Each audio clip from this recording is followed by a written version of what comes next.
Hello, family. We hope that you're enjoying yourselves here with us on the Lit Television Network. We're interrupting the current programming in order to begin our following scheduled broadcast. Enjoy.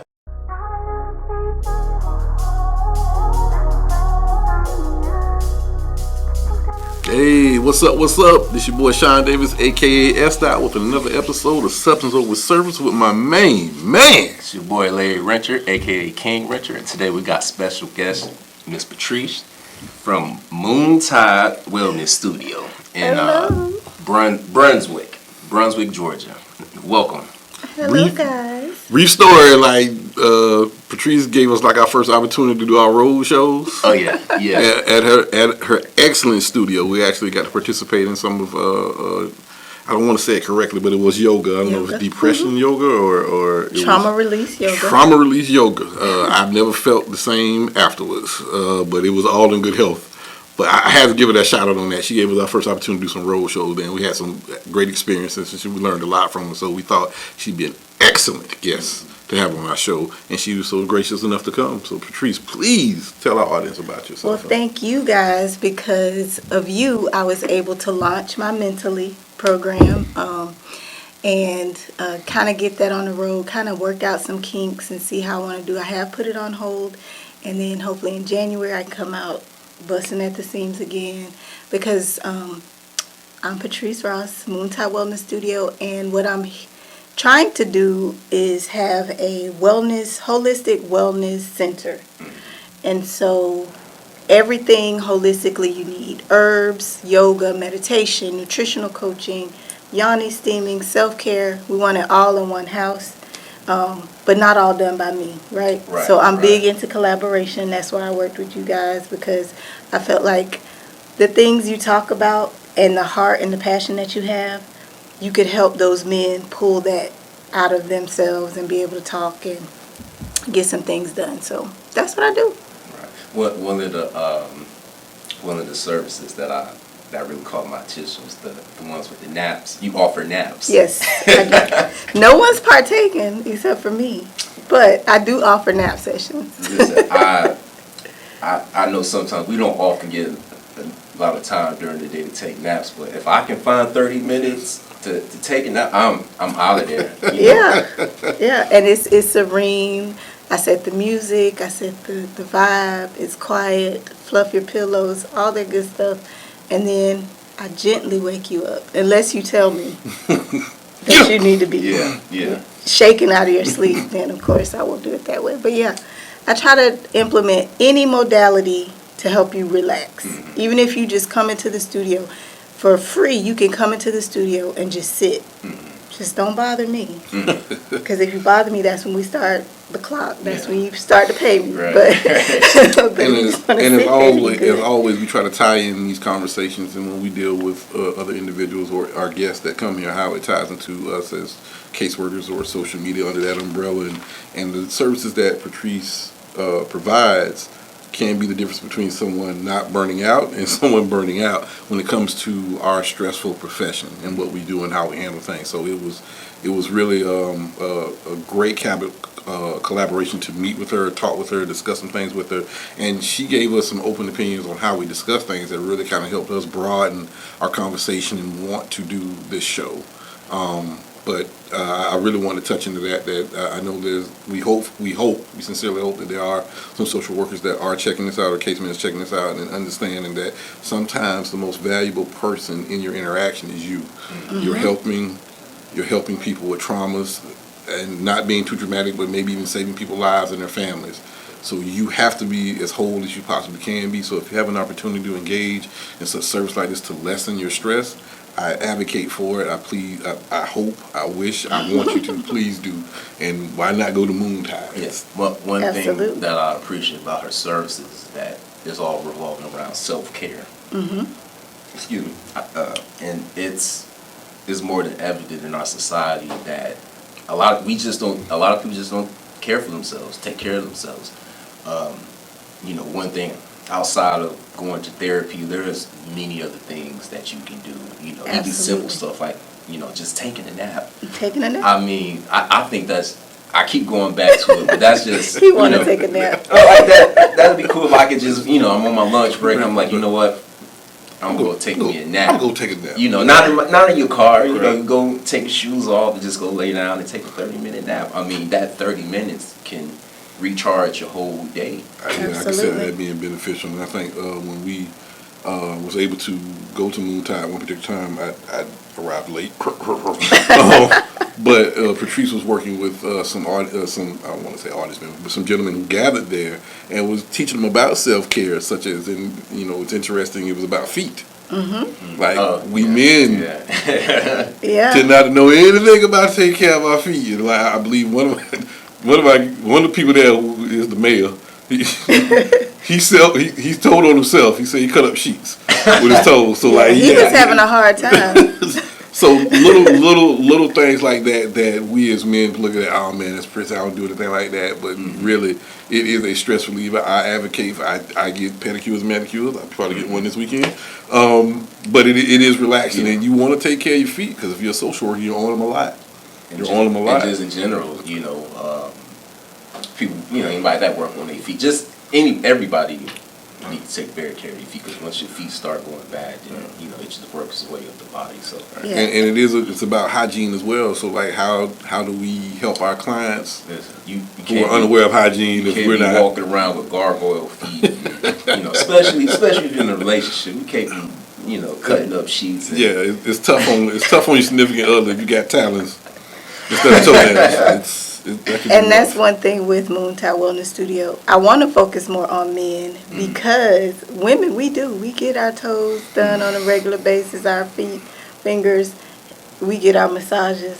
Oh yeah. You guys neglect yourselves so bad. Yeah. And we want you to, we as women want our men healed and whole. And I'm an advocate for not only just yoga, but Pilates, because I've tried them both, and I tell you what, it was probably one of the, it's strenuous when you first starting out, but as you learn the different movements, and your muscles start getting acclimated to it, it's peaceful, it's relaxing. I know a lot of us rely on just lifting weights, but that's only going to do but so much. It's only going to relieve but so much tension, but moving your body in different ways and just focusing on your breathing, it does a lot. It helps. I believe in I'm guilty of that. I'm more of a weightlift type of guy, but I have been wanting to look into doing yoga, including that into my routine. Yeah. You know what I'm saying, on a weekly And basis. start slow. Yeah. You don't have to do it all. Slow. You don't have to do it all in one day. Yeah. I teach from a very where you are standpoint, because I'm not a person, exercise isn't my thing. The only reason I started yoga was because I couldn't stretch my legs. I was like, what? I'm too young to not be able to move a certain way. So that triggered me to get into yoga. And my thought process, if you're calming down and you're trying to focus on whether you have a position right, how can you focus? How can you truly calm down? Because now you got another stressor of, I don't have this position right. Yeah, and I think that's important, like you said, too, like start where you are, so you need an instructor like that, because especially if you're going to deal with men. Cause I can do this. Yeah. I can do everything else. I can do that. I'll go go this. Oh, wait a minute. Listen, I think something popped. You sitting there sweating. I remember my first few sessions. I think I was doing Pilates.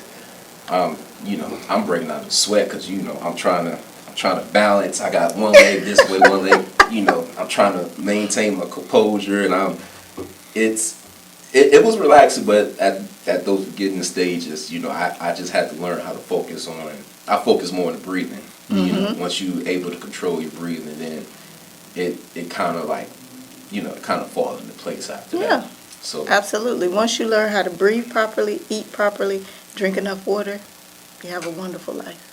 Yeah, I mean, because we live in a very stressful, society.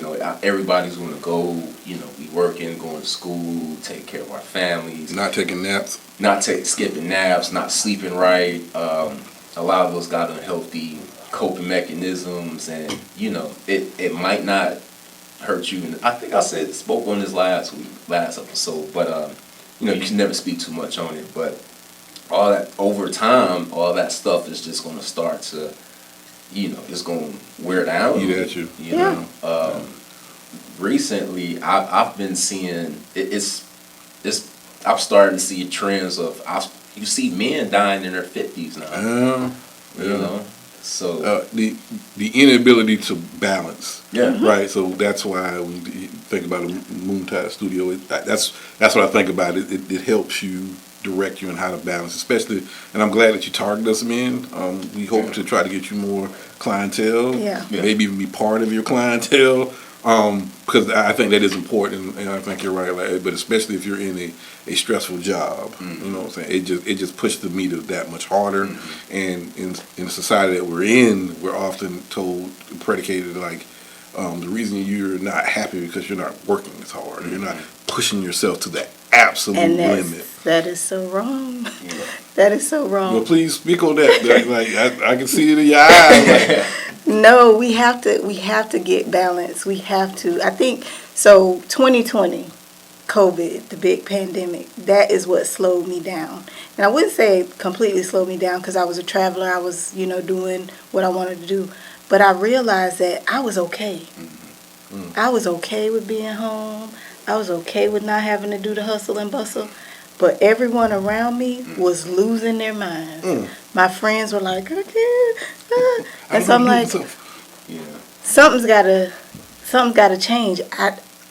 I need to offer a space where people can come and just leave all that outside. Leave it outside.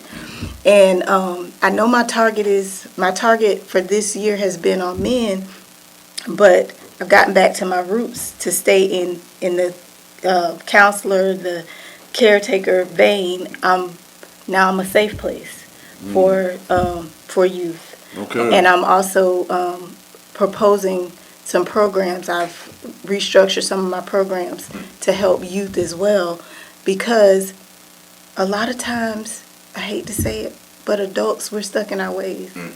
We're not, no matter how much I pump and prime and try to teach, it's only going to be a realm of us that are going to come and make the change.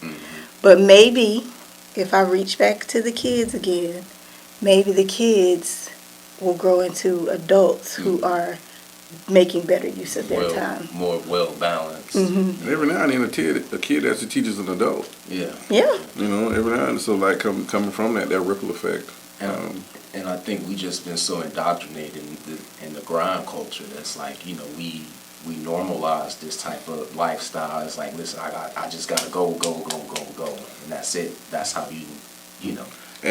that's not how you survive. Right, and I think like what she's teaching, what she's saying is like it's going to take a reverse engineering of success. Because success is a relative term. Right. But if you're not familiar with it being a relative term, you only see it as this one fixture. So you have to do this. This is a representation of success. Me having this, and the only way to have this is I have to do this for this long, and keep doing this. And like you say, after a while, the grind wears us all down eventually. The burnout is real. People burn out all the time, and it's sad, And like I said, sometimes we are our own worst enemy at times, especially men. It's that. I know we had a conversation about it. That Superman complex. Hell yeah, that was a good episode. We should have brought some of those questions up today. We actually plan on revisiting that scenario. I won't speak too much over it, but we got to defeat that complex. So it's just all on us, and I gotta sacrifice my health and everything else just to get to the end goal. Get to the bag, right? The proverbial bag. And there's so many parameters around that when we talk about that too, because like even with that mindset, when you're thinking like that, if you want to get out of that, you're going to ask who's around you, who's in your circle. And a big thing I thought about that, or component I thought that was important about that, is that a man will go until he can't go anymore. Right. But if you have a significant other who tells you, hey, you take a rest. And something you said, you have to trust that significant other to know it's okay to take a rest. Because we can say it, but if you don't trust that I got your back, Right. Yeah. then That it won't revert back to Right. You Right. lazy, you can't get enough, Yeah. enough of me. Yeah. But right, you are right. I did say that was very important that you have someone in your life that like when you say that or like we discussed in the previous episode, when a man chooses to be vulnerable, it's predicated on trusting someone with that information because we're not used to that. We're not comfortable with it. It is definitely something we struggle to balance with, but vulnerability is really a way for us to let our significant others know that we do care, and that we are present in certain moments when they think that we're not. But that's big. I know that's huge for us. That's something we have to break down. And speaking of stuff like that can help us break down, Patrice, tell us about your journals that we have here and that you've actually published. Okay, so we have Getting Back to Normal. So talking about the hustle and the bustle, the whole last year, my first year opening, I was trying to put everything together mentally, all these different things. I wrote the journal, didn't even release the journal, wrote it, didn't release it, and I'm like, how am I going to do this? What am I going to do? I sat down for 21 days and used my product, used my own product, right? And so how the Getting Back to Normal program works is that it's teaching you each day, you're monitoring yourself. Do I get up and do exercise? I don't get up and do exercise. But you're taking a note every day.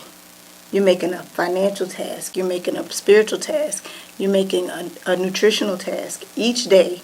And you're assessing yourself. Self-assessment. I'm big on self-assessment. Right. I think we should always self-assess. Where are we? You always got to be self-aware. Yeah. Where am I right now? And for the social workers out there, like we do that all the time to everybody else, Right. but not so much to ourselves. Yeah. Right. You know what I'm saying? We're not aware that we need to do that to ourselves, but not to break your thought. But go on, Yeah. please.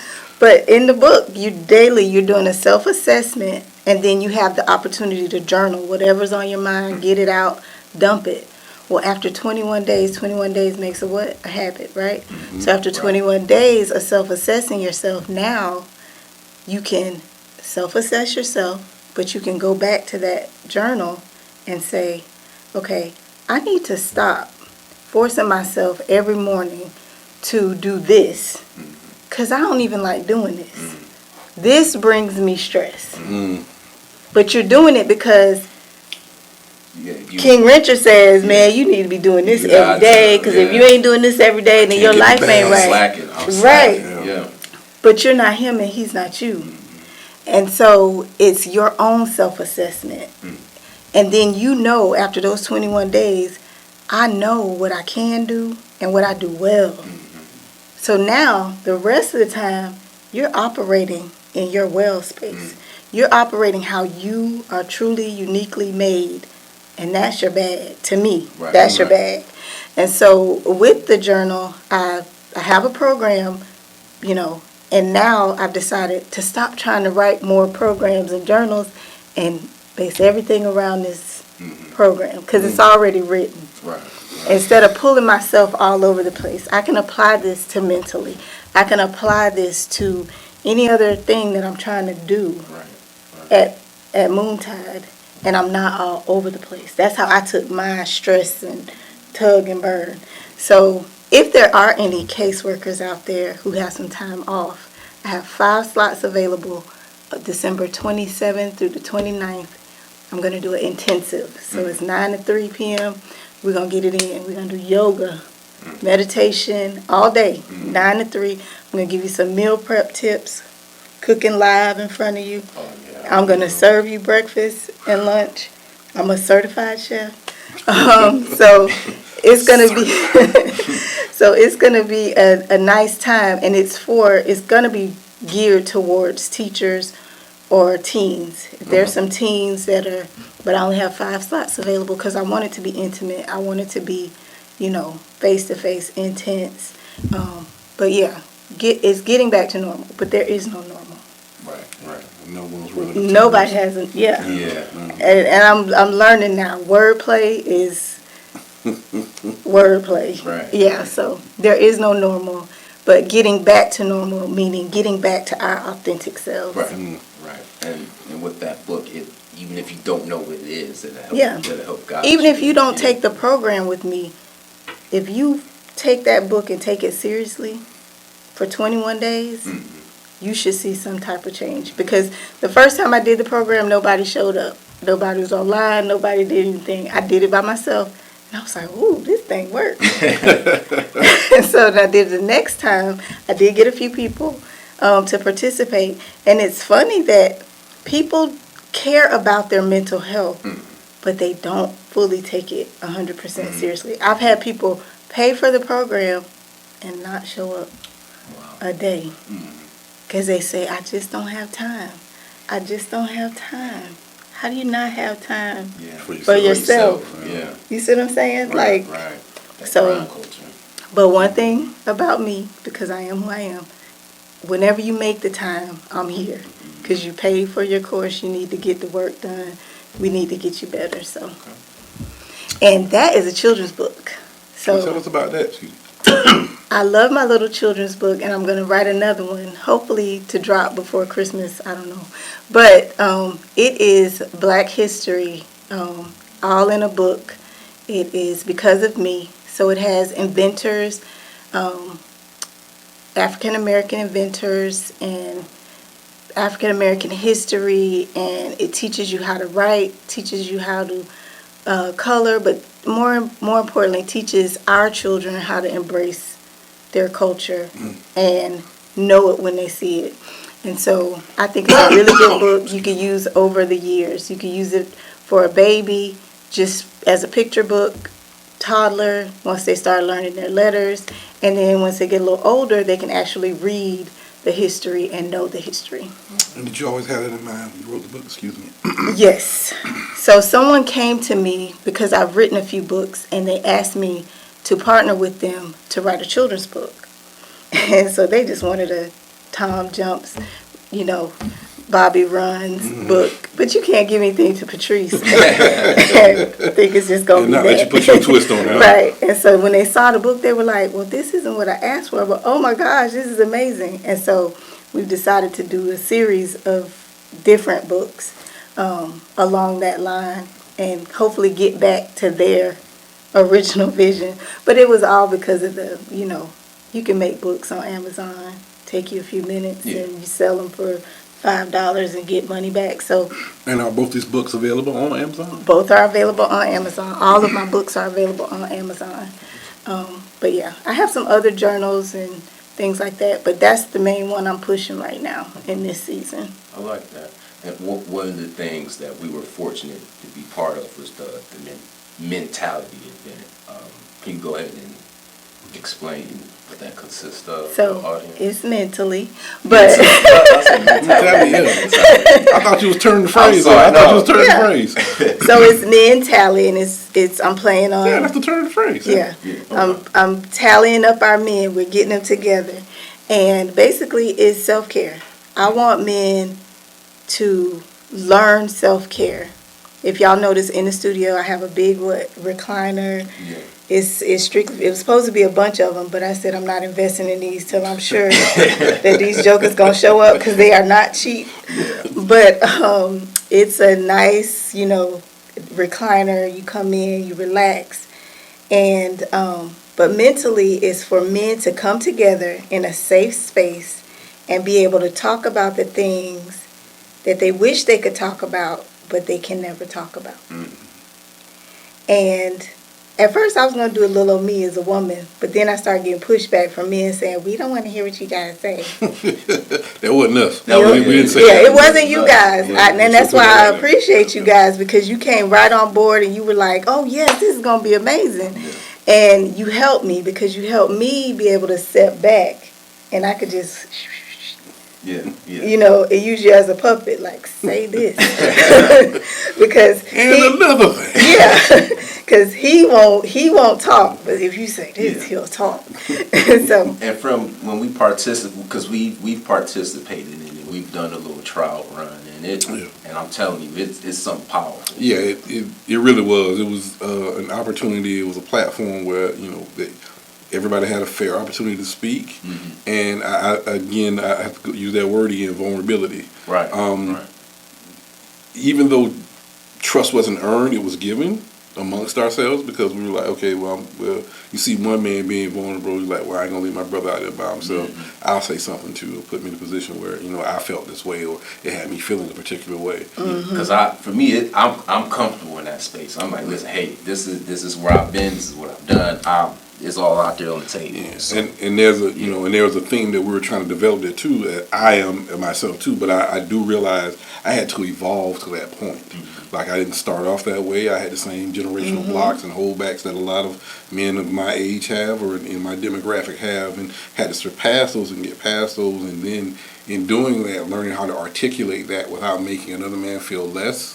I mean, understanding, we're still here. We're right here. There's a lot to be said about that we're still right here, and that we've evolved to this point. And change is going to happen, whether we want to or not. And one of the Accountability. things that I noticed was that regardless of, we have all different ages and we come from different corners of the,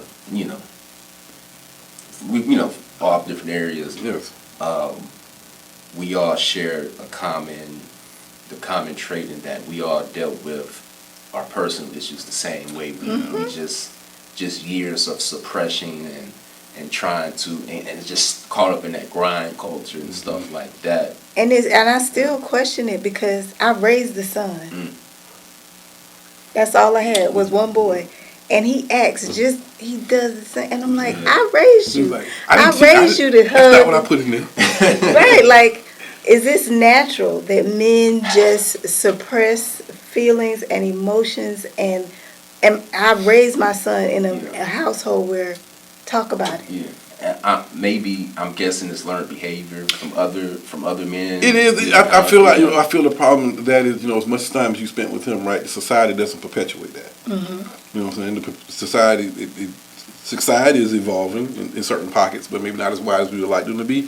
And because of that, like that, I think that's where it's picked up and where it's perpetuated with. Because like, you may have taught him that way, but the other boys or young men that he dealt with, like, they didn't get it like that. So now you have an outsider. When we haven't yet matured enough to understand that it's okay to be an outlier. We just want to fit in. Right. So that's, what I'm saying, that's how we perpetuate and generate that society. But many discussions like that will probably be had at Moontide as we continue to visit and talk with her. And I plan to kick it back off in January 4th. I'm gonna stick with the third Saturday of the month. Please give them all the details you possibly can, Patrice. We would definitely, Ricky could probably go put them on there for you anyway, but we want them to have all the information made possible. Moontide Wellness Studio, moontidewellnessstudio.com. You can find all of my social media from my website. I'm at 1200 Glen Avenue, Suite 11 in Brunswick, Georgia. I'm right in the parking lot with, you may know it as Spanky's, but now it's Marside Grill, right on the water. But I'm trying to plan a lot of good stuff for men coming up. But yeah.